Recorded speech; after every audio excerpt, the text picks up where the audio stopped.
Good evening, people. This is Big Boss Calvin 83. Today's video, and I'm just going to speak on this Me Too bullshit, and I'm going to do another video separate from the one I'm doing right now, that this is a war on men, and how men, heterosexual men, straight men, as we call it in layman's terms, are being assassinated.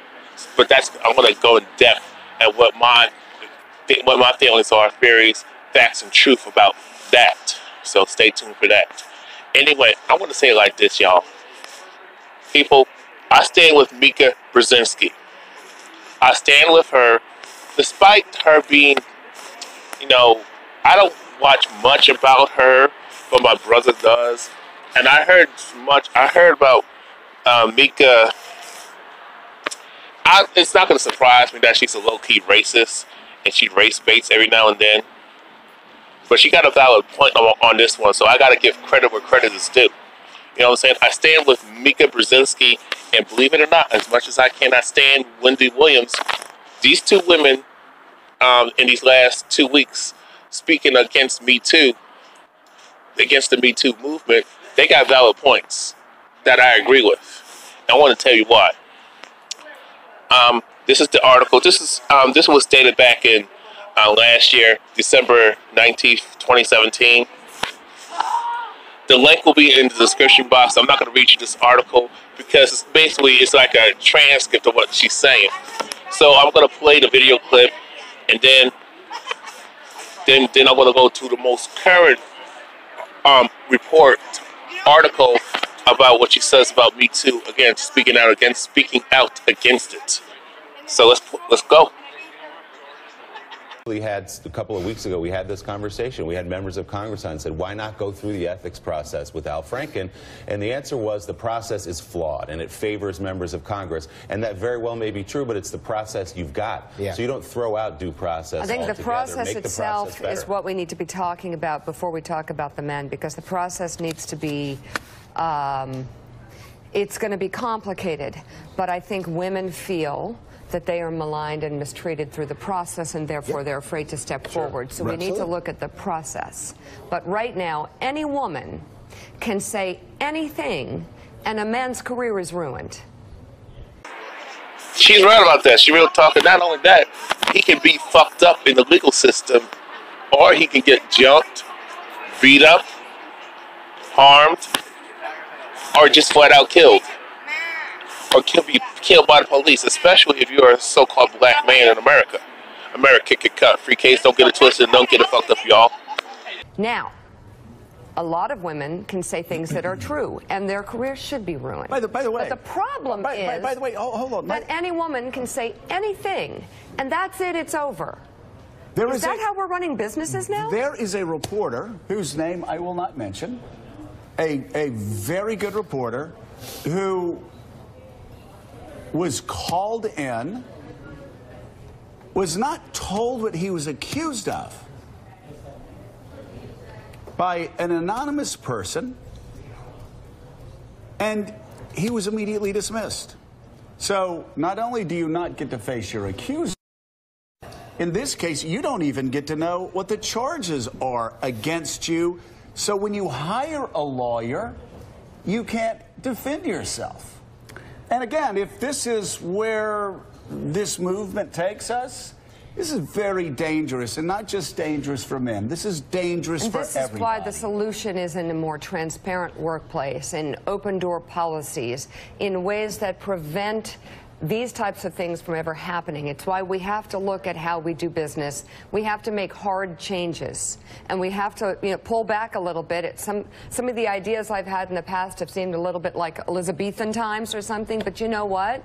We have to prevent the possibility. Instead of having some HR office that you run to after and you're cowering in there, you don't want to show your face, and you think no one will believe you. That's a problem. I totally understand what women face here. I just also I'm stricken. I'm chilled by some of the cases I'm seeing now of people being run out of their jobs, bankrupted, and absolutely no due process. I will say again, I'll go back. Whatever the movement is, whatever the cause is, if you think it is bigger than due process, giving people an opportunity to be heard and making sure that people, I know there are some people that say, well, you know what, if some people get destroyed, if their lives get destroyed, that's a small Well, I know prize. men who say they won't hire women now, so that's great. That's stupid. Yeah. Well, what would you do if someone could just say, Sam touched me inappropriately? You need to have an atmosphere that's open to women coming forward.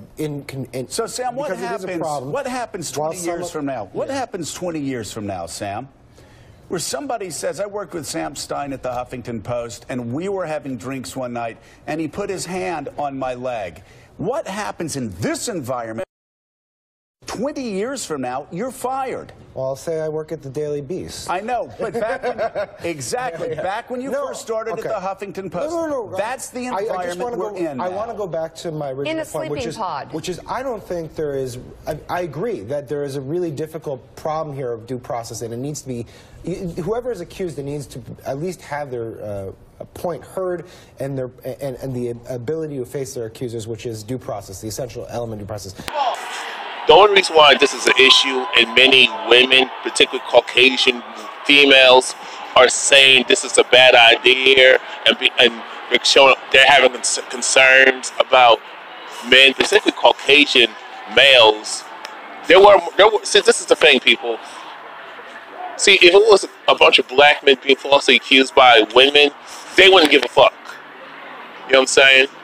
But when Caucasian males are being called out, and a lot of women from all ethnicities, not just Caucasian females, but you have a huge influx of women of color calling out Caucasian males for their behavior, accusing them of sex crimes, sexual, lewd, inappropriate behavior from the public, rather be in the public, workplace, school. Now these bitches, these Caucasian bitches, are now all in their, now that they are concerned.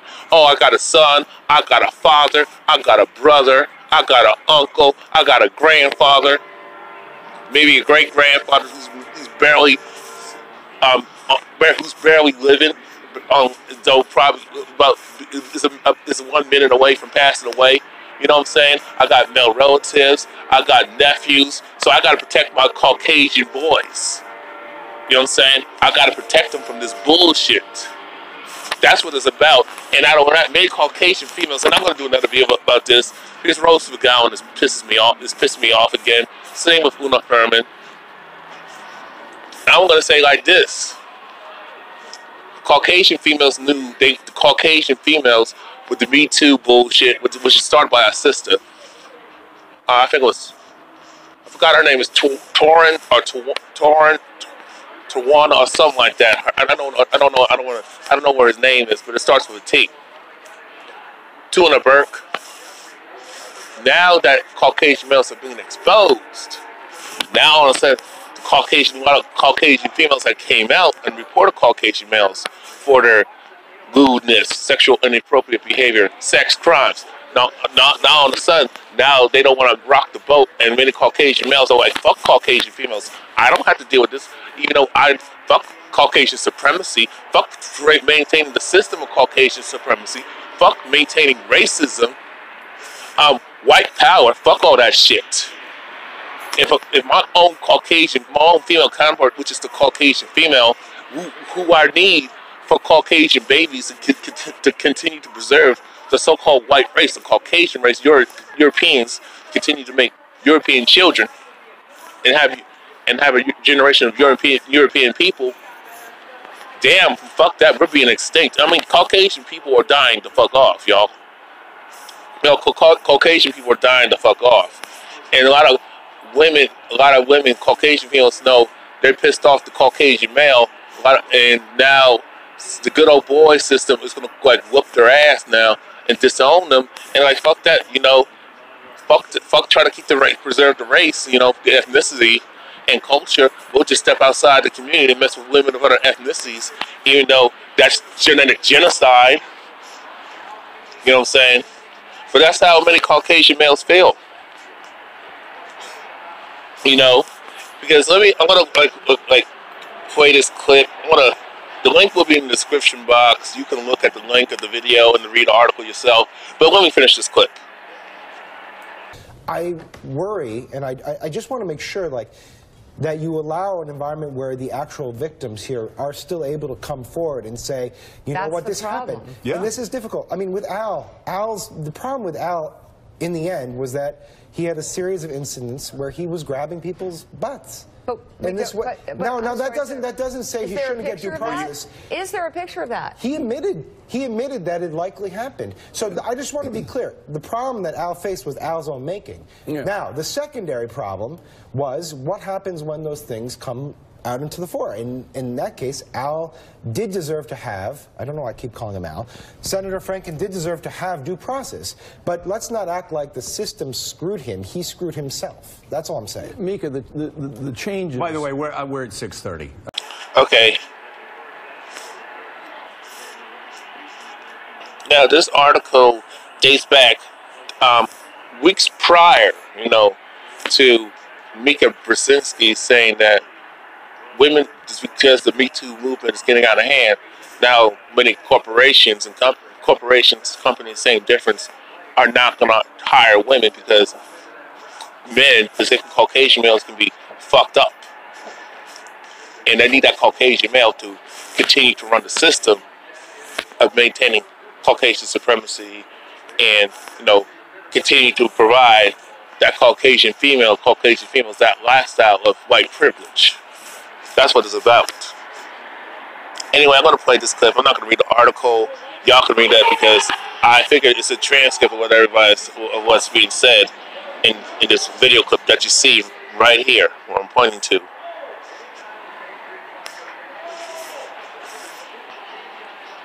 And this is about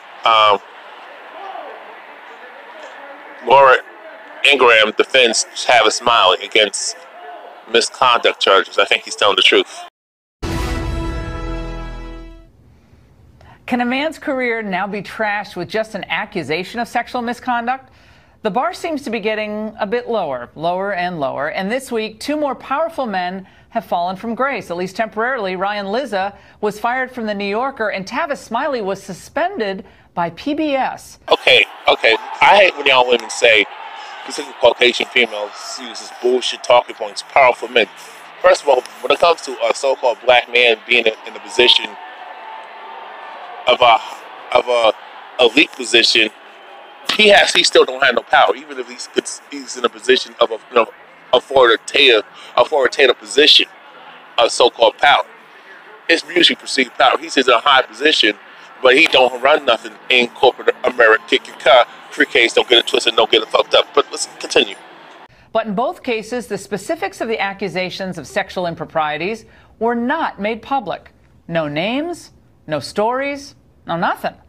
And both men say the relationships in question were consensual. Smiley went on a forceful counterattack in a video posted on Facebook. Which I agree with. The relationships were consensual, but women just want to get down and dirty and destroy a man's life and, career, freedom, take away his freedom and destroy his life because these bitches are evil and they get a power trip off their female privilege, doing dirt to men, doing underhanded, evil-ass, passive-aggressive shit, using their femininity and their female privilege to disenfranchise and destroy men's lives. Because that's women are drunk off their power and on their pedestal, thanks to gynocentrism and feminism. Posted on Facebook. PBS overreacted and they launched a sloppy investigation. It is clear that this has gone too far, and I, for one, intend to fight back. So have we reached a dangerous tipping point in the Me Too movement? And is this the start of a serious pushback from men and maybe women too? Let's turn to Raymond Arroyo, managing editor of EWTN News, along with Wendy Asofo, who's a Democratic strategist. Wendy, let's start with you. I can't stand men who do this in the workplace. Absolutely. I think it's foul and gross. I also don't like accusations made years later with no ability for an individual, man or woman, to defend themselves. Yeah. That's really, I know Tavis Smiley a little bit. I've known him for a casual friend for 20 years. I think he's telling the truth. My gut, I watched Tavis, I'm like, he's really ticked off. He's really mad. And now a consensual relationship in the workplace is apparently tantamount to sexual harassment. What's your take? Yeah, you know, it's really interesting. And I think one thing that stuck out to me when Tavis was talking is that he kept on talking about this consensual relationship. And that's great if he had one. But the allegations from PBS, they talked about multiple relationships. And that's what's interesting. About multiple consensual relationships. You can't have those? I thought it's a free love generation now. We can do whatever we want. Absolutely, you can do what you want. But they said it's not just one person that was consensual. There's actually other people there. So, how's that harassment? But you know what's really interesting here is this whole notion of due process. Due process is a legal term. When we're talking about the employment, that does not go into the realm of the employment agency. Wendy, in the name of justice, though, you can't just be charging men and having secret investigations with people who may have had consensual relationships with him. Maybe he's telling the truth. Here's my problem. We are seeing a rash of this. This feels like a revival of The Crucible. I hope Arthur Miller is getting residuals for this. Look, I have a guy I worked with years ago in Summerstock, Robert Knepper. He's a great character actor. He's on a show called iZombie on CW. They suspended him for multiple sex abuse allegations. Today, they cleared him of all those charges. He's back at work and on the set. That's how it should work. But he was almost driven away entirely. I mean, his name was, the reports went out there in Variety and the Hollywood Reporter. His name was tarnished as a result of this. And I worry when you have dead people now being charged. Wait, who's dead getting charged right Samantha Fox charged David Cassidy, who's been dead for 2 weeks, with sexual groping in the 1980s. We have 1980s? We have to take a breath and figure out what is legitimate here, but I worry that there's a fever in the air, and that men, particularly those in the public eye, are susceptible to this kind of attack. And that is the court of public opinion, and I do think that that's the downside. The downside is even if you are proven innocent, the court of public opinion has already judged you, and it's hard for you to get your Wendy, name back. I think it's going to start happening to women too. Women in positions of authority, bosses. And I think women are going to get burned by this, because I think there are a lot of people who are not going to hire women, because not because they don't like working with women, but because they're afraid. I think men and women perhaps are going to be afraid to operate in the workplace because of these kinds of charges. Years later, if you have a meeting behind closed doors, you don't know. What can you do? 10 years later, oh no, you said I didn't say this. I don't remember. 30 years ago in an elevator, you bumped me, and I felt awkward about that. It's not about that. It's about making sure that we conduct ourselves in a professional manner. And I think if there's smoke somewhere, there may be fire. And we have to investigate that. See, I don't mind puritanical moral indignation. Let's take it across the board. Just make sure you act like a Puritan and comport yourself. Yeah, what was it? Marcy Kaptur, the congresswoman this week, said that, what did she say? She said that there was a member who had a cleavage that went down to the floor, and that was an invitation. And other Democratic women were not happy. Yeah, that was completely wrong. So how you conduct yourself, how you carry yourself, how you dress doesn't say anything. You know what? It does not say anything. If your dress is up to your pubic bone, that doesn't say anything. Oh, Laura, I think I've seen that coming out of some of the schools in D.C. I'm sorry. I do not think the way you dress should invite any form of sexual assault. I think that is not good. That is not what we're talking about. All right, but I'm just saying there are some mini skirts who are pushing it. It's not an invitation, but it does send a man a certain impression of how a woman views herself, and ditto what a man's wearing. I completely disagree. If I come in a wife beater shirt and jockey shorts, that tells you. I don't want to. No, you would think there's something wrong with this man. No, I would think. Oh no, come on. So Paul Ryan. Here's my take on that. You know, many women are waking up and realizing that they're biting the hand that feeds them. And what I mean by this is that many women already are starting to pick up on the fact that, hey, we're burning our bridges. Hey, men don't want to talk to us, don't want to flirt with us, don't want to give us attention, don't want to take us out on dates, spend money on us, don't want to provide for us, don't even want to protect us. That's what women are saying now. Kind of starting to come with that realization that, hey, we're fucking up, and we abused our power that we claimed that we never had, and we fucked up by abusing our privilege and using our femininity to just be in the fact that we're on our pedestal. That's what women are saying. Now the shit gets real, and now men are like had the wall of silence. As like this was talked about back in 2007, where Solon Black, Sergeant Willie Pete. I'm still cool with Solon Black, and many men, particularly brothers, are saying this gender war has got out of control. Many men are realizing that women, y'all started this gender war. And I mean, in the last 6 years, y'all have created this.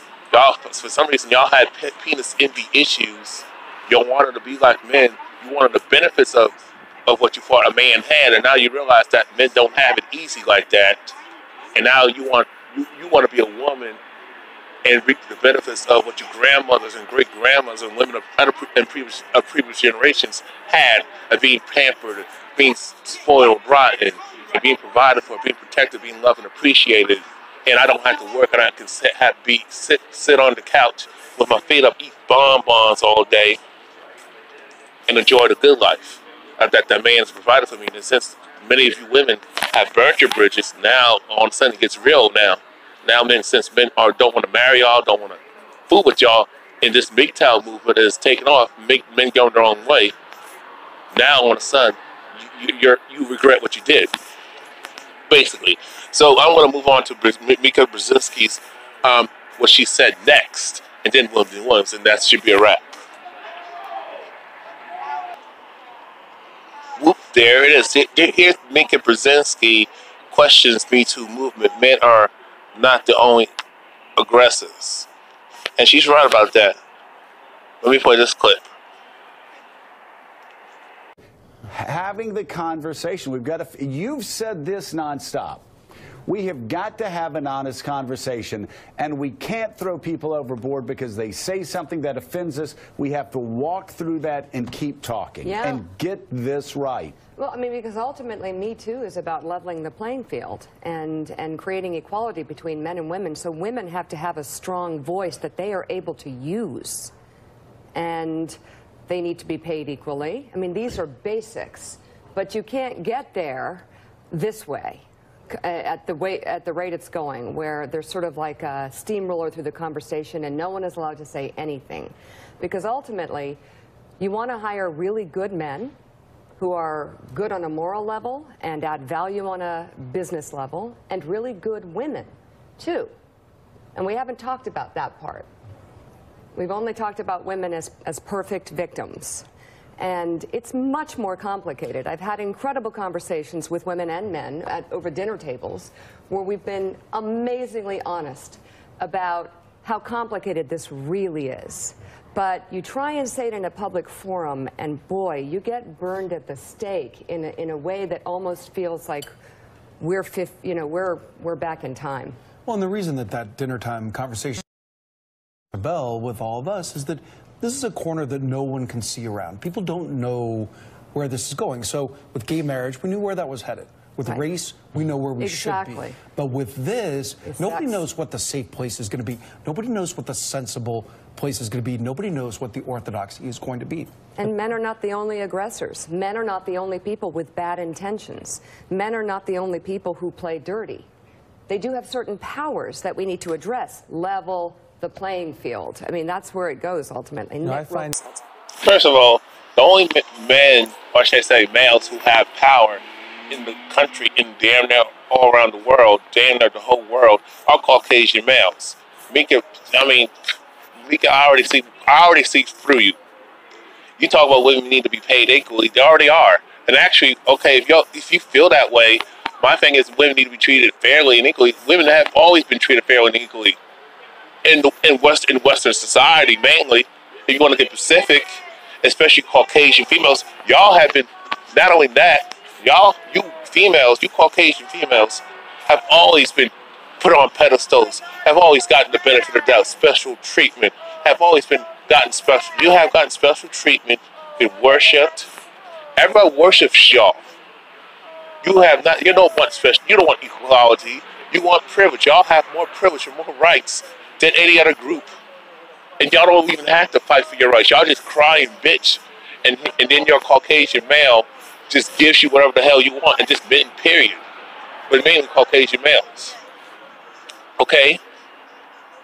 You talk about men's splicing on the sun, because you Caucasian females already know that you fucked up. With this whole Me Too thing, where when Monique said what she said, you know what I'm saying, about racism, and when basically with so-called black women, and women of color, but black, whatever terminology y'all want to use, encounter and deal with Caucasian males, they deal with racism and misogyny from Caucasian males. That's the only time That's the only time. That's the only group of men who can be sexist towards women is the Caucasian male.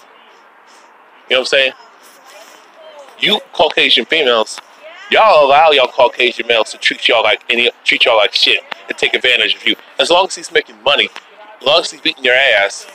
I mean, as long as he's making money, he can cheat on me. He can cheat on me, lie to me, fuck with me, abuse my children, sexually abuse my children.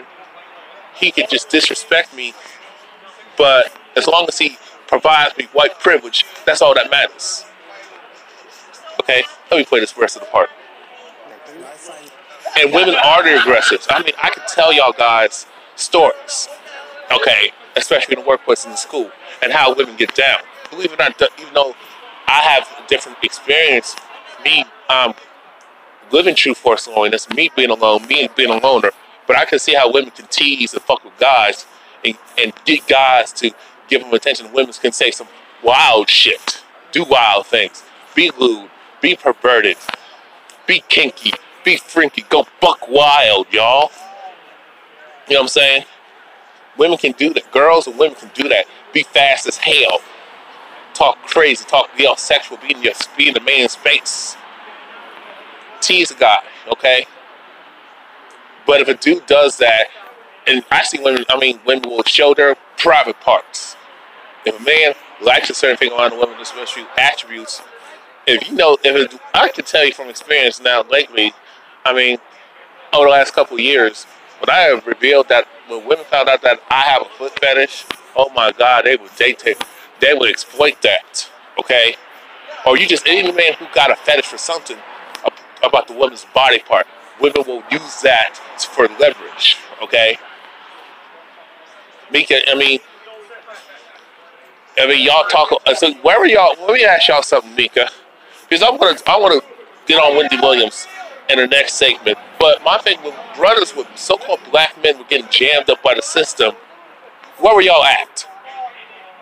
When black men were like being mistreated and being falsely accused of being lied on by women, especially women of your complexion and persuasion, by Caucasian females and other so-called non-black chicks, and even handkerchief-head, Negro P and Negro Bedouin, Aunt your mama, so-called black females. Where were y'all at when these brothers were being unjustly and wrongfully discriminated and mistreated and being a victim of racism and misandry and gynocentrism? Where were y'all women at when Moody talks about how black women were mistreated in America as a black female and being the least protected as a black female? Where were y'all women at when Moody talked about how black women are undervalued and underpaid, and that's due to her race? It's due to racism, okay? And then she talked about sexism, misogyny by Caucasian males and other so-called non-blacks, because the only men who can't, let's face it, people, Caucasian males are the ones who can be misogynistic. Men of color, black men specifically, are not in a position to be sexist. And we damn sure cannot be racist, y'all. To anybody. We cannot discriminate and oppress any group of people. We don't got power like that. We don't run nothing. We don't own nothing. We don't control anything. Okay? And that's why I get annoyed when sisters use Caucasian female talking points. When Ken Newton said what he said and how it was taken out of context, where were you at, Mika Brzezinski? You know, he just complimented a Caucasian female, complimented a female and say, I don't know a woman could be that good and well versed in football like that. Where were you at, Mika Brzezinski? How come you didn't call this woman out and when she had a racist ass pass, bitch? Yeah, bitch, I'm going in on you. You're full of shit. You Caucasian females are full of shit. Talking about, you want to talk about, misandry. You want to talk about men facing sexism and discrimination. Some of y'all will call it reverse sexism. There's no such thing as reverse anything. It's just plain, misandry exists. Women hating men exists. You got men hating other men. The hatred for men exists for straight men specifically. Now all of a sudden, y'all Caucasian males are getting a nigger moment and getting a wake-up call, and now you feel the backlash of that. Now you want to coddle these Caucasian males.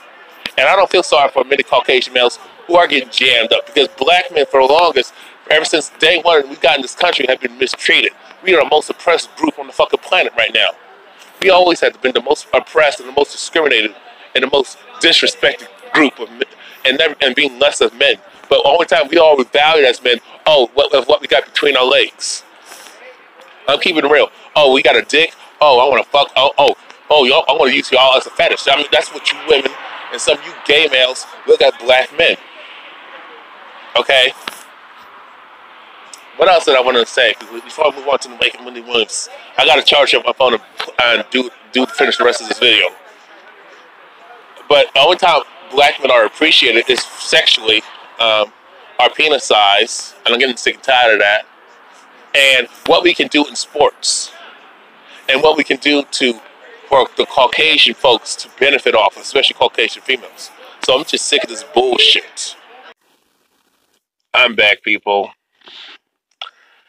Now I want to touch on what Wendy Williams is saying about the whole Me Too movement, and then she spoke about people saying mutes are killing.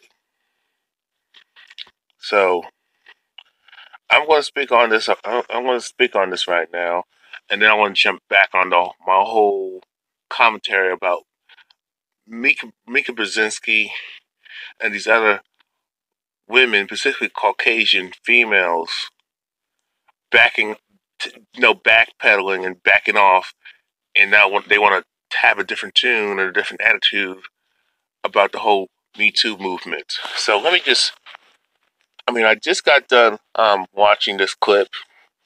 I can't use this in my video because this bitch Wendy Williams, this transvestite motherfucker, cunt with no fucking life.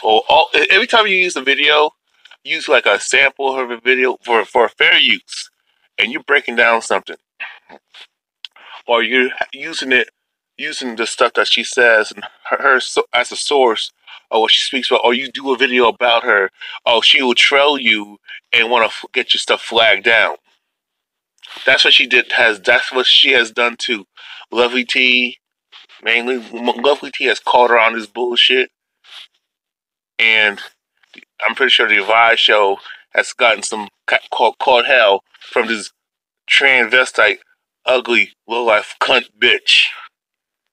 This ugly motherfucking Negro bedwench motherfucker. Look like a transvestite man, and your mama, mammy motherfucker. Can't stand this bitch.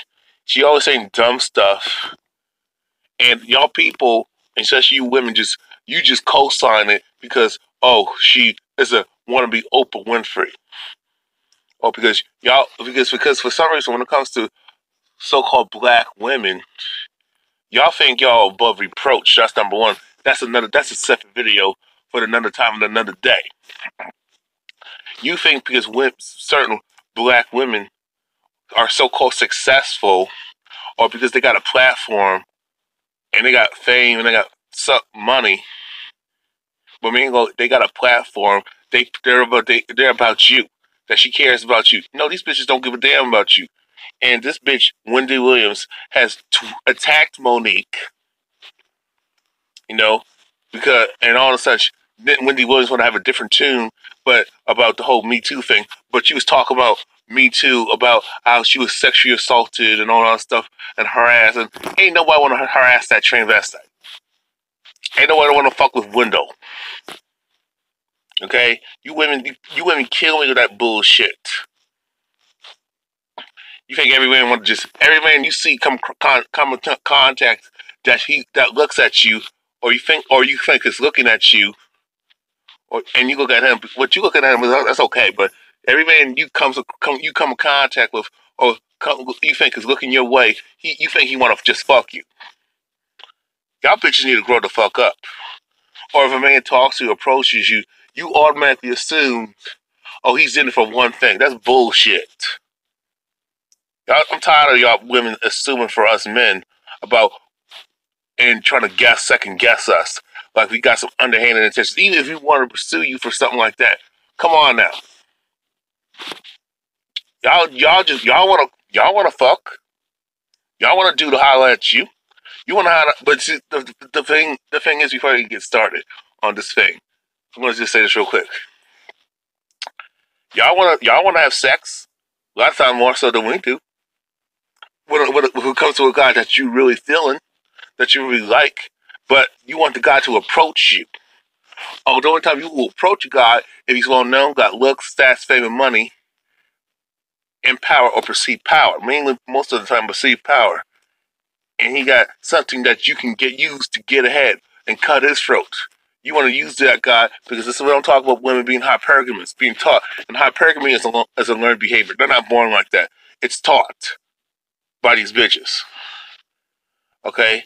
So if you've seen a guy who's rich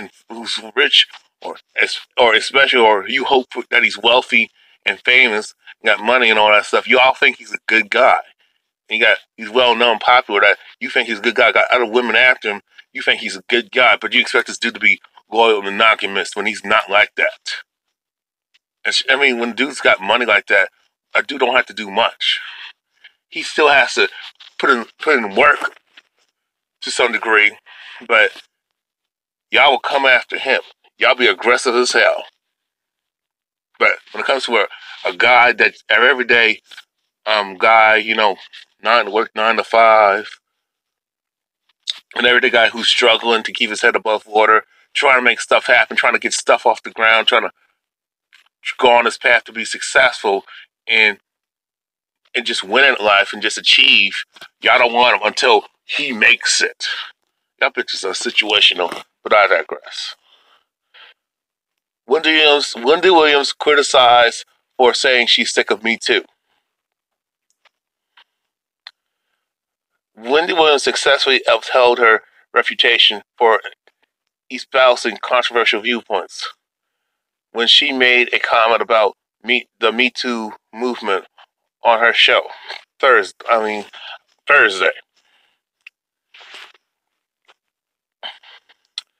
I'm sick of this Me Too movement, Wendy Williams said, between celebrity-focused hot topics, segments on the Wendy Williams Show. And this is all in quotes.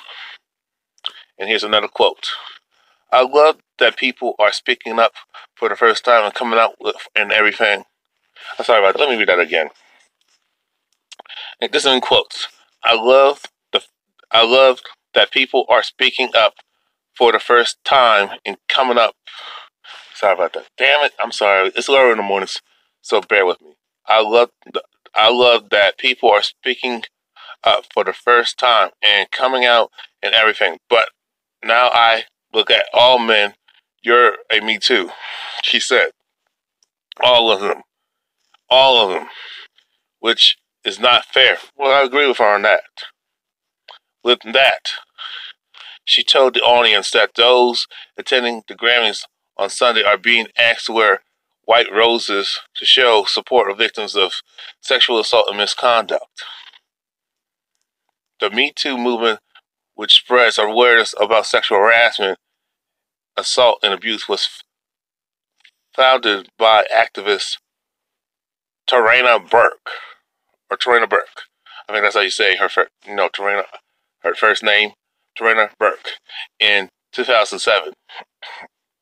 But gained momentum in Twitter in the fall of 2017 after the publication of stories that chronicled Hollywood mogul Harvey Weinstein's alleged long history of sexual predation. Actress Alyssa Milano and other celebrities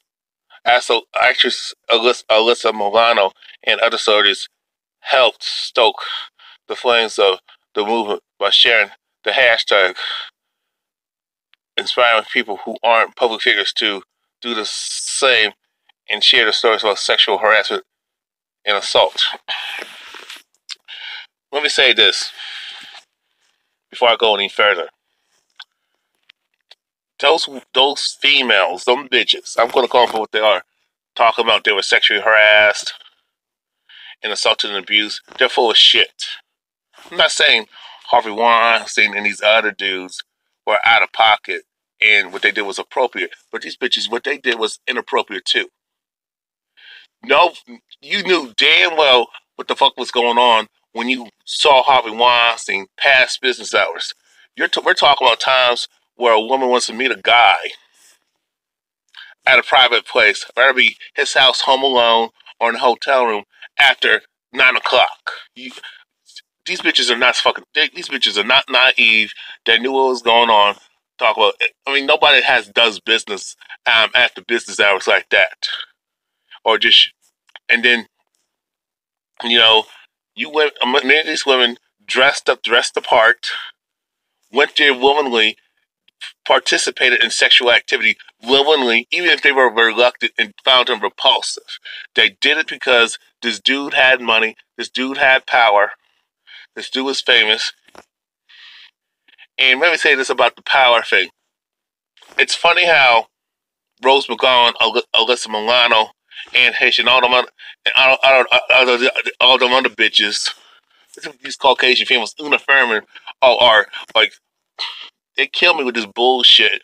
Well, like, they didn't know what the fuck was going on. These bitches used their body, used their pussy, used their mouth, used their hands, used their feet, the rest of their body, ass, and titties to get the parts that they had to be successful in Hollywood. They didn't do it from a grind out of hard work and struggle and dedication, discipline, and had talent and skill to be successful without doing all that. There are women who made it in Hollywood without fucking and sucking their way to the goddamn top.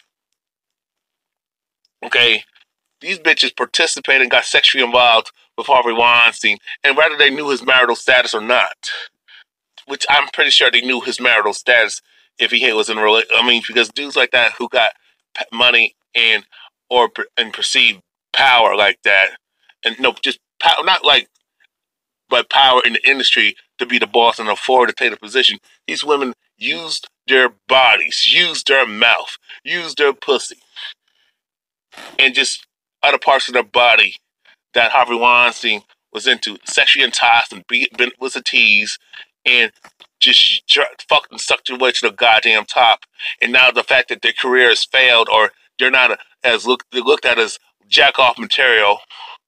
These females are old and bitter, and they have buyer's remorse that they slutted. They were being a slut to get ahead. What Tarana Burke was talking about, I mean, these women who want to use her Me Too movement, and Tarana, or whatever the fuck your name, or whatever the fuck this bitch's name is, Tarana Burke. She look like a fucking dyke, and to allow these Caucasian females to exploit her, I don't know, her agenda, her message, because even though, first of all, many of these women need to take personal responsibility for how they behave, how they dress, how they walk, and how they talk. You know what I'm saying? How they interact with men and how they treat men. These women initiate sex. These women know how to get a man to lust after them. Okay?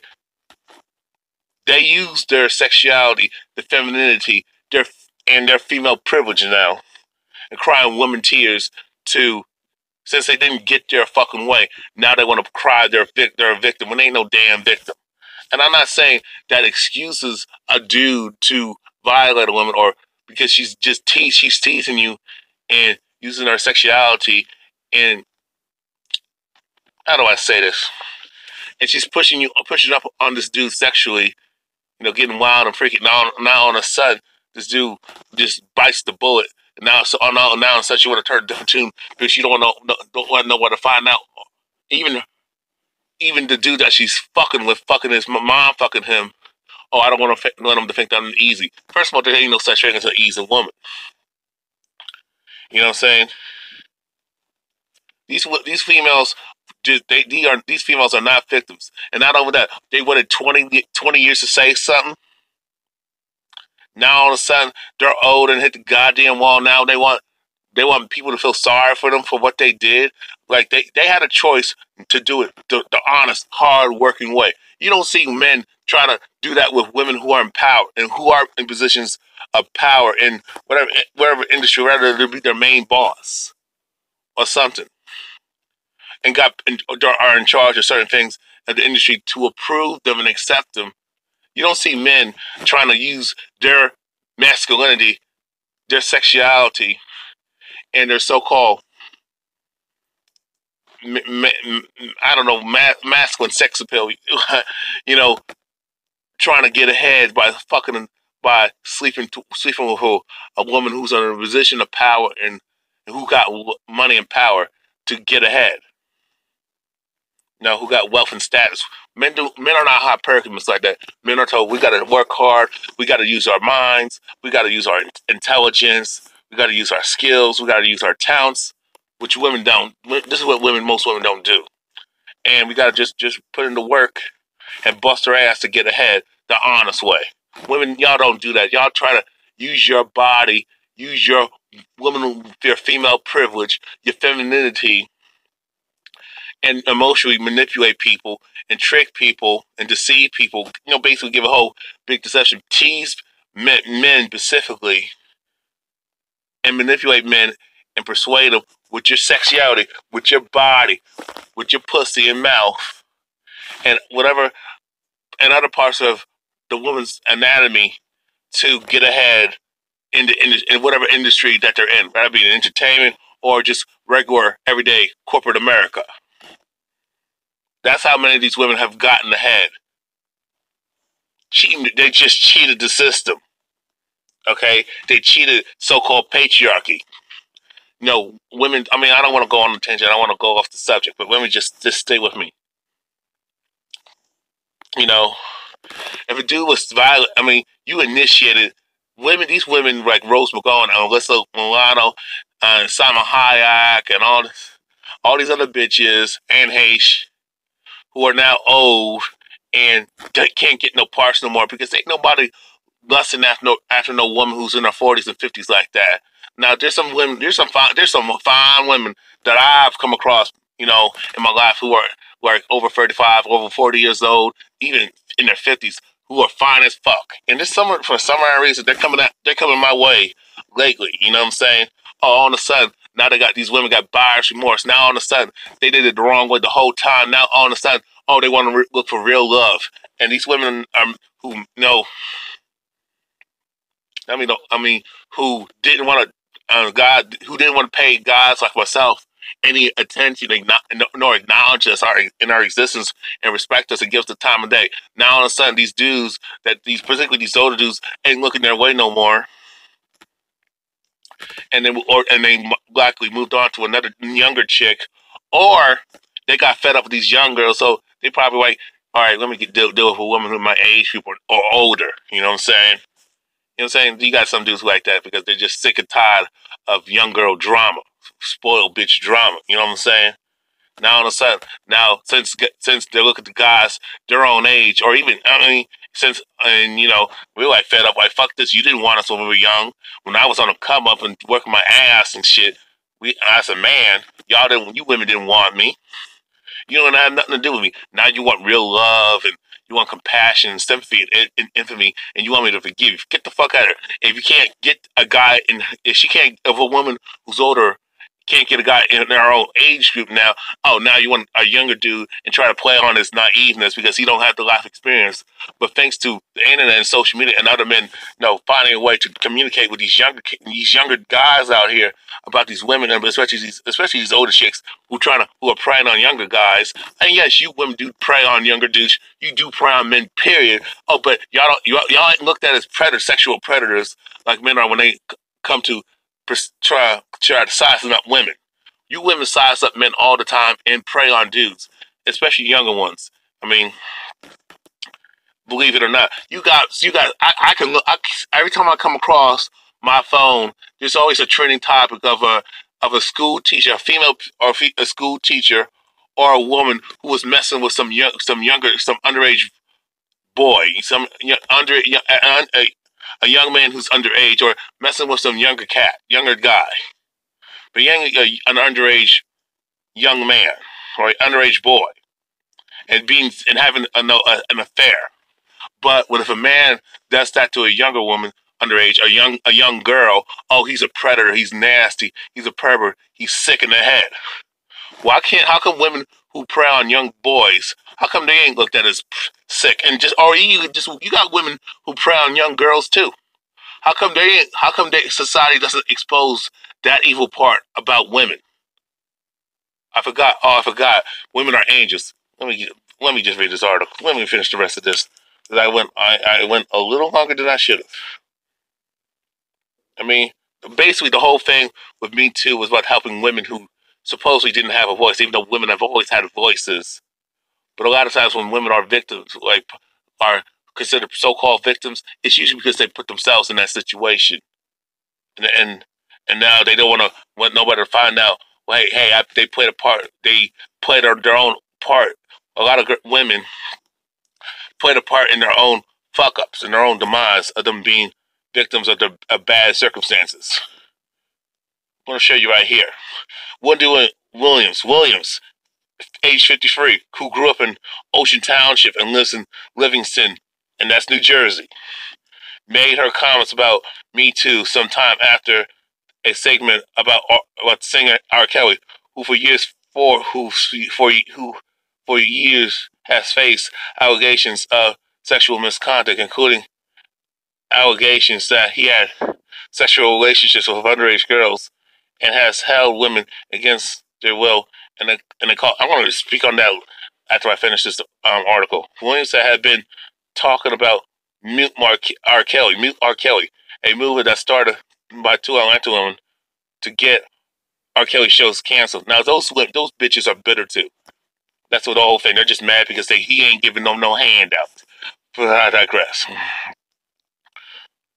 Tirana. I heard what Wendy said yesterday and was disgusted by it. That's why black women / girls are hesitant coming forward about Me Too stories, because black women like at Wendy Williams who blame the victim. She's not. Wendy Williams is, first of all, Tirana. She's not blaming them, and I don't see him as a victim if you purposely put yourself in harm's way and make yourself a target. You women cannot say, I mean, speaking of women, these women, even if you're old enough, I'm starting from young women who your girls, young women, from 16 and up, who are or 15, even 15 and up. When you're old enough to have a driver's license, you already know what the fuck to do. You already know right from wrong. You are responsible for the way you can carry yourself as a person. Tirana and many of these women who are accusing other women and other people of victim shaming, victim blaming. Y'all did the same shit to Maya and Be Like. Y'all did the same shit. Y'all went after this. Y'all went on Congress, a Texas Congresswoman, Eddie Bernice Johnson, who said it's up to women need to take personal responsibility for how they interact and behave around men, and it's up to them to do things to prevent them being sexually assaulted and raped and sexually harassed. When Aisha Curry said, "Hey, ladies, cover up," y'all need to carry yourselves with you gotta have self-respect and dignity, and cover up. Don't dress like no whore. Don't draw unwanted attention to yourself. Don't be fucking and sucking every dude that you think got looks, stats, fame, money, and power, or perceived power. When Aisha Curry said, y'all need to take responsibility for your actions as a woman and how y'all carry yourselves and how y'all behave, and stop trying to be, stop fucking and sucking your way to the goddamn top and using your sexuality to persuade a man to give you something and try to sexually manipulate a man and think you can control his mind, which y'all can't. When these women said, basically in a nutshell, said, like Maya Be Like, Eddie Bernice Johnson, and you had another congresswoman in Texas who said something similar. I don't know her name. I got to pull up the article. And other women, who are now, and then you got Mika Brzezinski saying the same thing. Hey, women, it's up to y'all women to, if you want a man to treat you a certain way, you got to treat yourself right. You got to treat the man the way you want to be treated, but you got to treat yourself right. Stop being a whore. Stop saying I'm a woman of today, but I want to be treated like the women in the 1950s. But I don't want to do the stuff that women did in the 1950s and previous generations. You women don't want to do this. You don't want to. Y'all don't want to give us men no love and no respect and no affection and acknowledgement and appreciation. You women don't want. You want to be like a whore and talk about being like all this Amber Rose type of bullshit, slut walks, and do whatever the hell you want to do, but don't want to take personal responsibility for whatever happens to you. And you want to say, I'm a woman of today, and I want a man's equal, but treat me like a woman of the 1950s. But y'all don't act like and carry yourself and behave like the women of the 1950s. Carry yourself with class and self-respect and dignity. And y'all don't make good choices and good decisions. Okay, let me read the rest of this. Women got to take personal responsibility. Basically, what I'm saying in a nutshell, women need to take personal responsibility for what the fuck they do. Even if you're a young girl underage, you know right from wrong.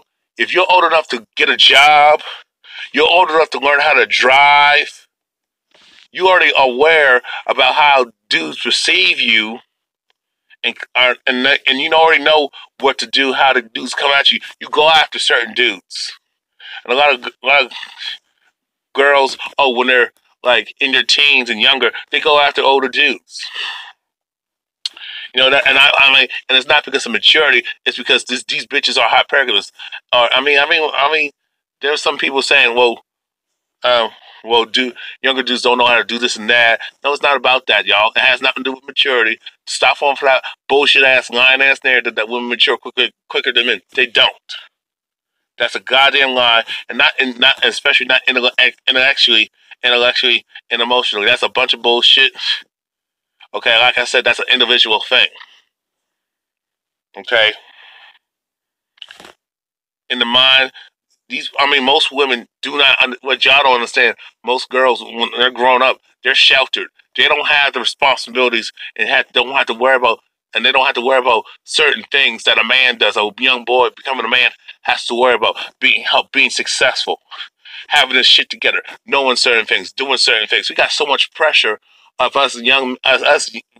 When we're young men, when we're boys becoming men, we got so many responsibilities. We got to prove ourselves to the world. We got to achieve. We got to be this and got to be that. Girls don't have to do that. They're sheltered and privileged, and they usually get everything handed to them. Men have to work 1,000 times harder for respect and to get stuff. We got to get it on our own. We can't look cute and pretty and sexy and beautiful and people just give us stuff. You know what I'm saying?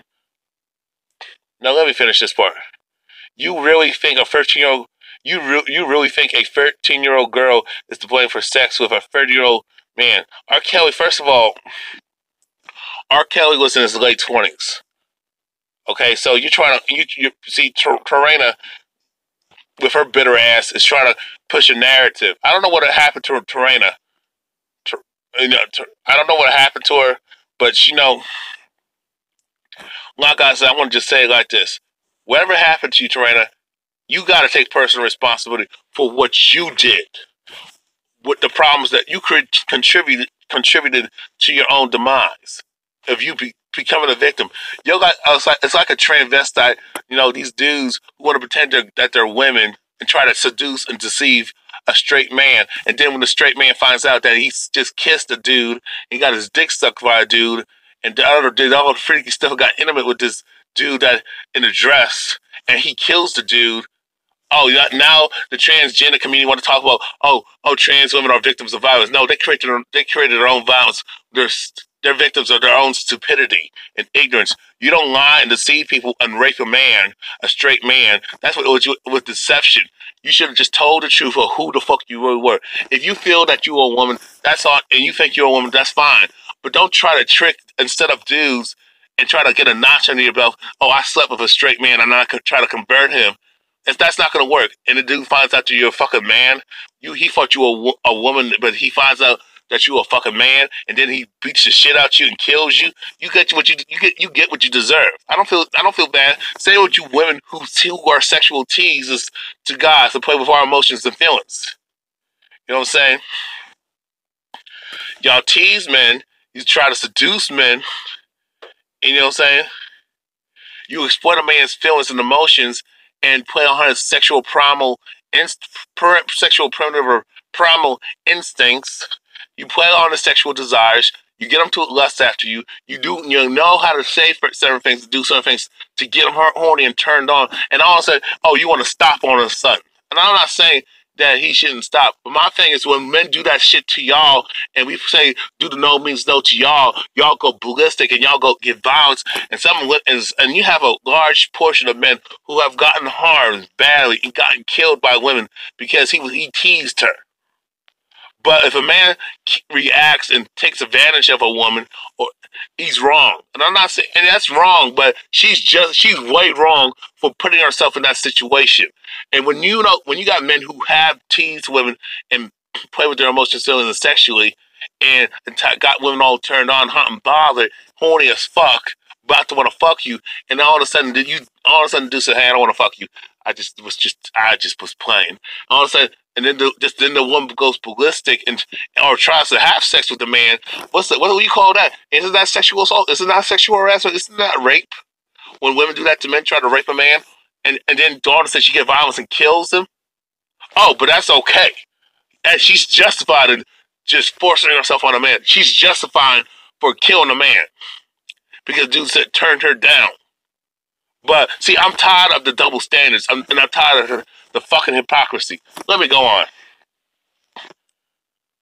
I mean, you women are y'all got selective outrage.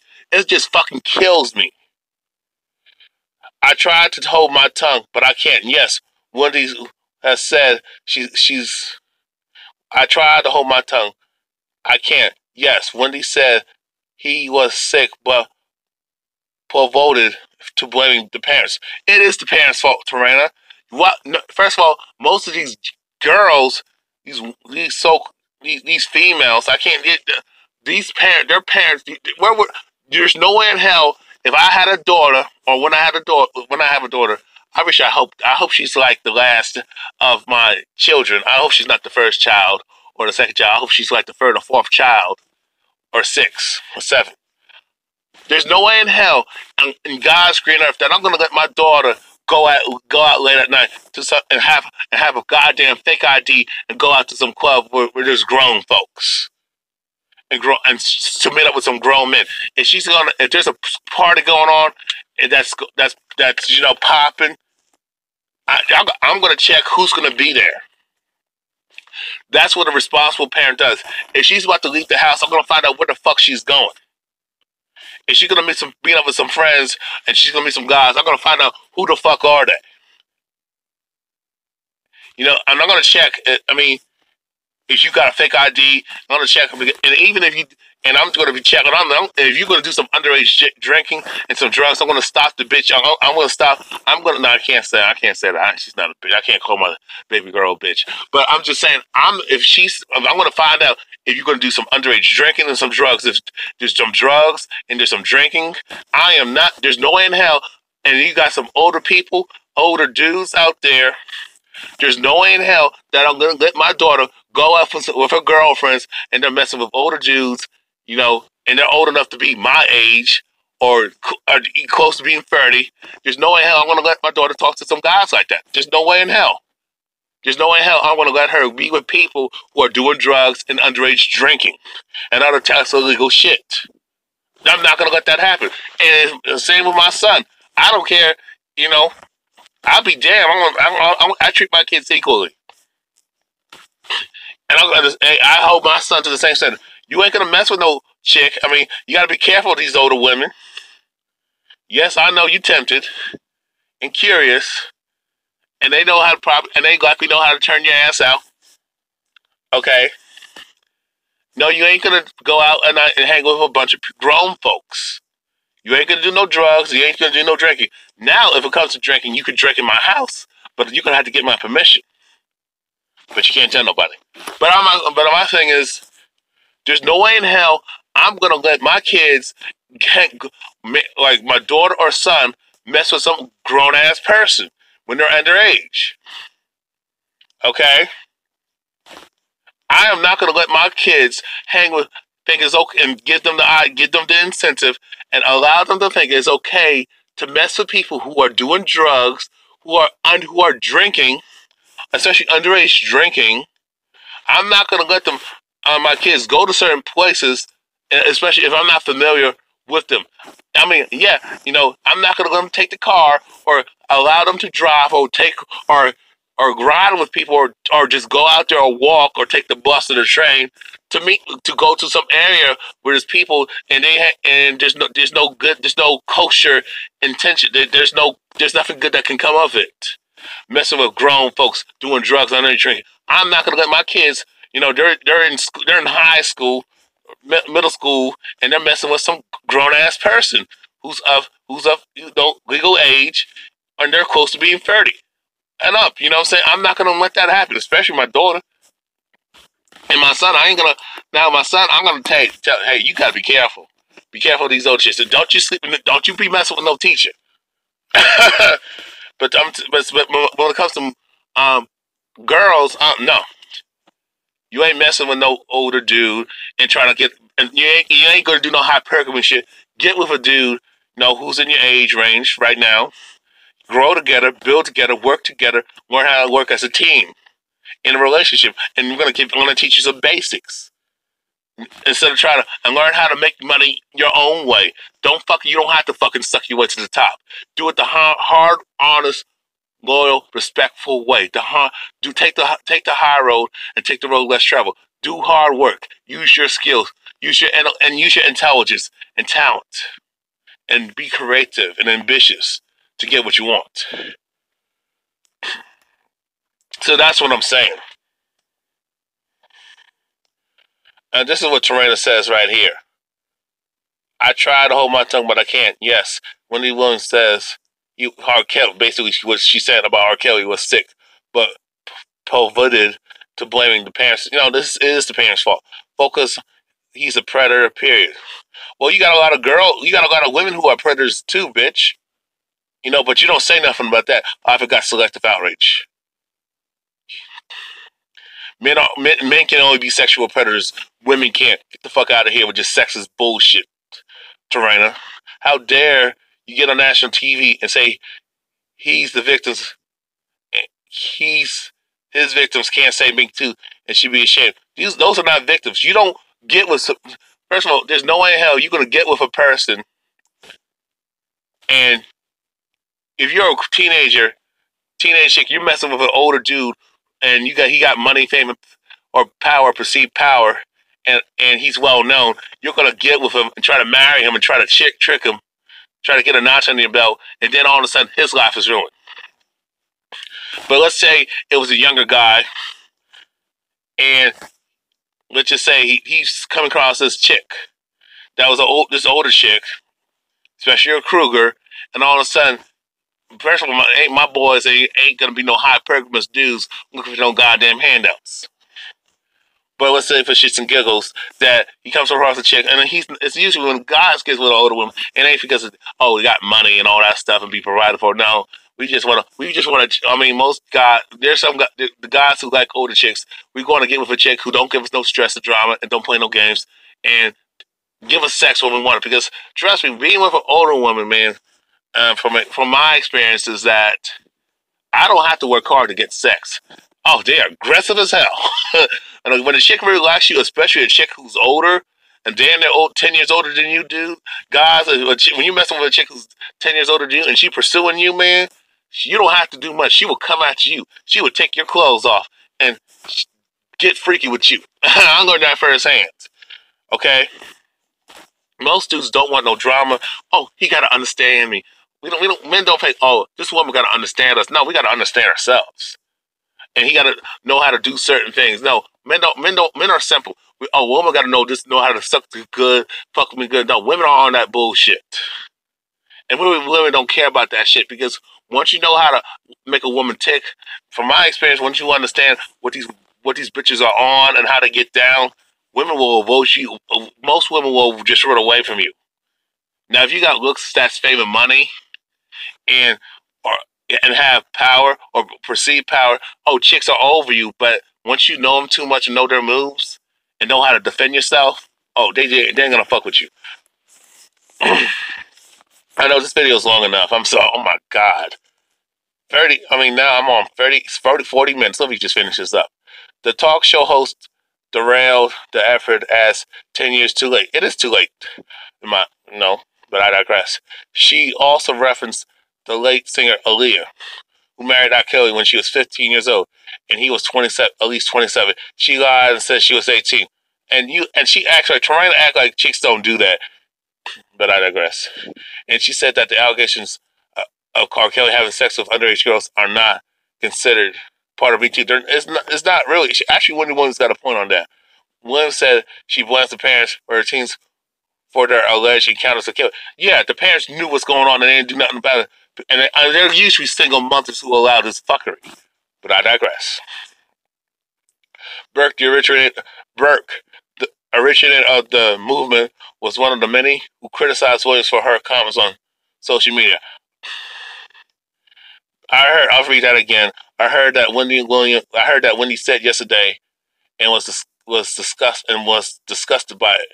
And that's in quotations. She tweeted rallying against Williams in a series of tweets. This is why black women / girls are hesitant coming forward with their Me Too stories, because black women, like at Wendy Williams, who blamed the victim, you really think her 13-year-old is to blame for sex with her 30-year-old man. I can't hold my tongue. I try to hold my tongue, but I can't. This in the quotation marks and quotes. I try to hold my tongue, but I can't. Brett continued. Yes, when you said Kelly, was sick and bewildered to blaming the parents. Focus. He's the predator. Period. How dare you get on national TV and say his victims can't say Me Too? You should be ashamed, Wendy Williams. Actually, Wendy Williams, no, you should be ashamed, Tarana Burke, because first of all, whatever happened in your life, whatever happened to you, you need counseling. You need counseling. Whatever happened in your life, like you tell us men when we are victims of when women do us dirty, we are told to let it go and get over it. You need to let it go, Tarana. You need to get help and heal. I mean, because Tarana, you like Amber Phillips and all them other dumbass dyke bitches who talk about rape and sexual harassment. But I'm looking at y'all. I'm looking at Tarana Burke, Amber Phillips, and Jamil Lemieux. Jamil Lemieux ain't too bad looking, but I digress. My thing is, you women talk about these black chicks talking about these black feminists talking about rape and sexual harassment, like, oh, it's a major problem in the black community. No, it's not. Actually, black men being jammed up with false accusations by women within the community and outside the community is an issue. Being falsely accused of sex crimes that we did not commit. Being falsely accused of sexual inappropriate behavior or just inappropriate behavior, period. But nobody talks about that. You got black men. Let me finish this part. In October, Williams fainted on live TV after she became overheated in her Halloween costume. The talk show host was found to have been suffering from dehydration. And that's the end of the article. Let me just say it like this. I'm tired of this selective outrage. Men can. How come we as men can't say we are Me Too? We have Me Too stories.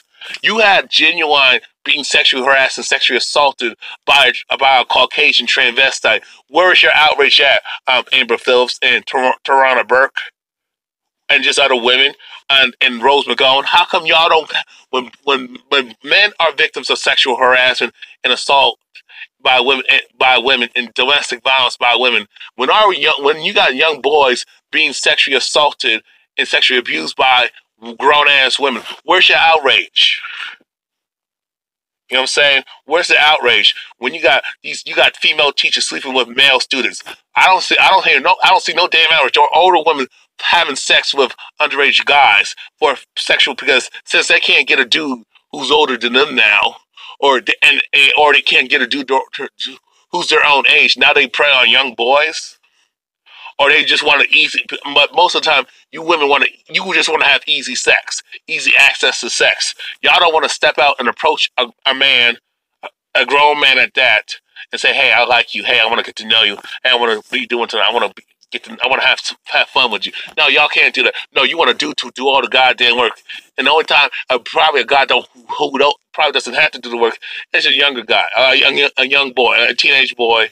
You know, especially in the who's that you're his teacher and you supervise him and all that stuff. And all of a sudden you get attached, and for some odd reason, I don't know how the fuck that happens. And now you want to sleep with the boy. You want to have sexual relationships for a thrill. There's some chicks, you know, grown women. If they find out a guy is a virgin, some of them will get with a dude but they slept with over 400 men, 500 men, had all these sexual partners, but now all of a sudden they see the light when they're about 30 years old and like, oh, you know what? I mean, cause I had a case, you know, this chick, like I was 20, 23, about to be 24 or 22, 23, but I think no, I was like 23 basically, about to be 24. This chick that when I was living in the hood out in New Brunswick, New Jersey. I was staying at my mom's, my stepdad's relative's house, you know, when we were going for a rough time. And so this neighbor, my step cousin's neighbor asked about me. I mean, what you got? I said, all of a sudden, she see me going to school. She see me going to work, and she don't see me doing no drugs. She don't see me playing a fool, chasing hoes. I was about my studies, man. Yeah, I wanted sex, but you know, I just couldn't get no chick, so I just had to focus on my schoolwork and my job. So this chick was asking about me. Now mind you, she's a prostitute, and she has slept over She had many sex partners. She gets paid for having sex to keep her lights on. I don't understand why she does that, but that's besides the point. She was asking about me. Hey, I know she asked me, and I don't know where the subject came, but my mom told me that, you know, about the virginity thing. Oh, she said it's nothing to, you know, I don't know how she found out that I was a virgin, but I don't know. Or suspected I was a virgin. She knew I was straight and not gay, but hey, I know, is your son, I look like your son is a virgin. My mom said yes, I don't know why, but honestly, you know, that's a good thing. You know, I look back in time, my life experience, I should have never been whoring around and fucking and sucking many dudes. I could have did something well in my life. I mean, but how's your son doing? I already like to get to know him. Now, mind you, my mom, like, you know, did not let anything go further. But this chick who had multiple sex partners and who had sex with like 200 to 4, I think it was like over 400 guys, now wants to talk to me and talk about she want to settle down and she want to like have a family after she fucked and sucked 400 dudes, had all these sex partners and all that shit. Now she wants to talk to me, and since she see me being about that life and handling business, now this chick who's 30 and up wants to holler at me and says it sees me doing some great things. Now she want to talk to me and get serious with. But when guys, you know, when she was young, she chased older dudes. She didn't talk to guys her own age and even younger. But now since she's older and is about to hit the wall, now she wants a guy. She wants a guy. She's not too old, but a guy that she can relate to and talk to. Now that's important.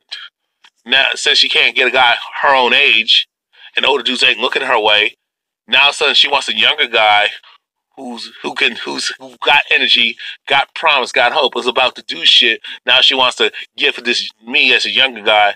No, you know, older women who do that. Now suddenly she wants to get with a younger cat. Oh, because he has a future, likely has better credit, but he can accomplish some things. Now all of a sudden, now she wants me, a younger guy who's especially with promise, who's tall and handsome, and he can be wild in the bedroom. You women kill me with that shit. So maturity, intelligence, and having a good heart, that don't mean nothing to y'all bitches. And this video is long enough. Let me just say it like this. And now back to Mika Brzezinski. The bitch is full of shit too. Because when Brian Banks was jammed up, same with Ashley Banfield, who defended that Indian dude. That's not even appealing. She defends the Indian dude when he was falsely accused of sexual assault, sexual harassment, but mainly sexual assault and rape and harassment.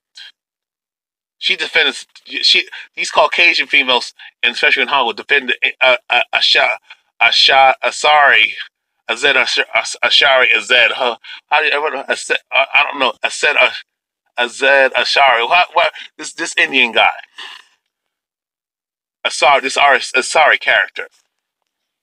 You know what I'm saying? I think I'm saying his name right. And now all of a sudden, and the only reason why you had many people defend this Indian dude is because these Caucasian supremacists, especially these Caucasian females, know that they need the Indian community, Asian community, and these other and the Latino community to still work with them and be the foot soldiers of Caucasian supremacy.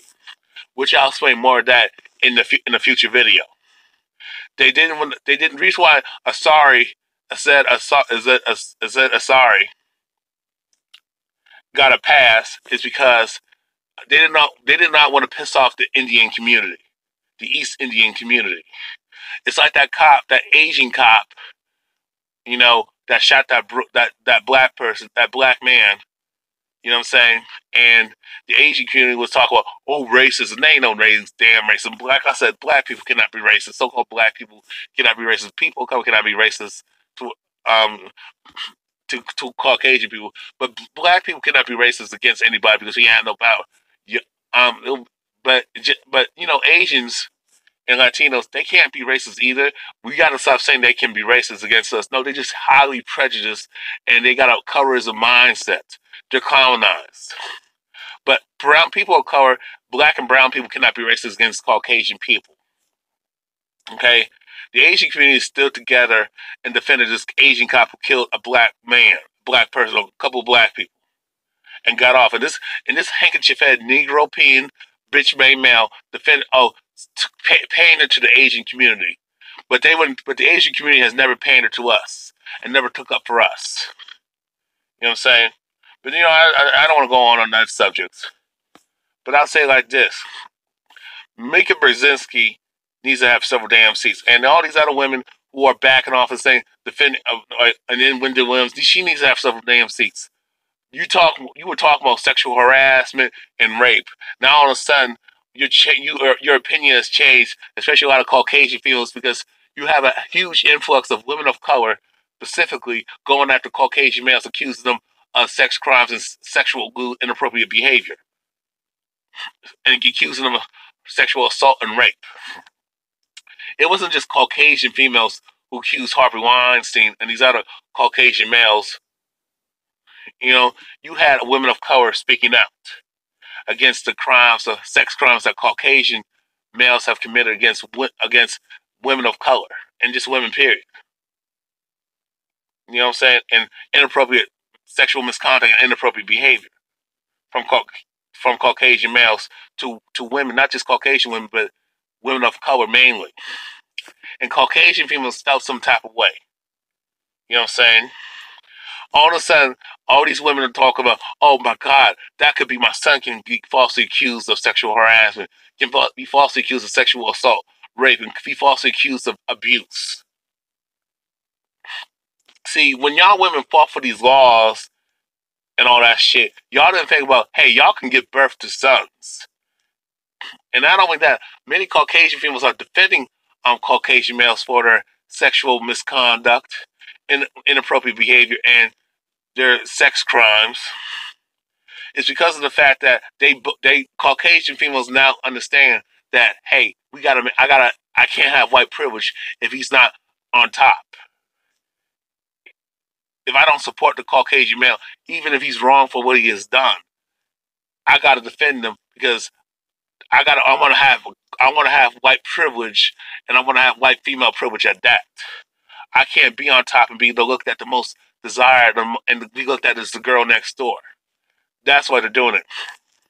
Oh, but Mika Brzezinski and Ashley Banfield and all these other Caucasian females and these other so-called anti-feminist Caucasian females, I mean, where were y'all at when Brian Banks was falsely accused by Moneta Gibson for rape? Y'all didn't say nothing.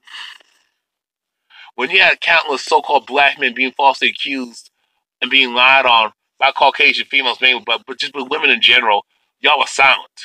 Falsely accused of assault, falsely accused of sexual assault, falsely accused of harassment, falsely accused of rape. Y'all were silent when these brothers were getting jammed up by the system, or being murdered and killed, and families being terrified, and towns being burnt the fuck down due to false rape accusations and just false accusations from a Caucasian female. Y'all bitches were silent. When black men are getting shot and gunned down by Caucasian supremacists and these wannabe Caucasian supremacists like George Zimmerman and being gunned down by cops and these other Caucasian supremacist terrorists, y'all were silent. It's fucking ridiculous. Now all of a sudden, Monique says something about Oprah Winfrey. Now all of a sudden, and now Wendy Williams want to be dismissive about not Oprah Winfrey. Wendy Williams is like she was crying, talk about not Me Too bullshit. Oh, but in a minute, she realized, oh my God, I got a son. I don't want him to get fucked up. All of a sudden, when Monique was talking about Me Too, and Monique was talking about the pay cap, which is there's no gender pay gap. There's a racial pay gap though. When Monique was talking about racism in Hollywood and talking about how black women are disenfranchised, even though it's mostly black men who are disenfranchised, but as in the woman category, black women are least desired. Our black women are the least desired, not taken seriously. We're always, but black women are always the butt of jokes. But black men get it worse. But okay, black women are attacked and disrespected and ridiculed and terrorized as a group of women. But black men got it the worst. But we suffered. But we as so-called black people suffered the worst. But when black women, when Monique was talking about how black women are not being taken seriously, they got to play negative stereotypes to survive in the entertainment industry.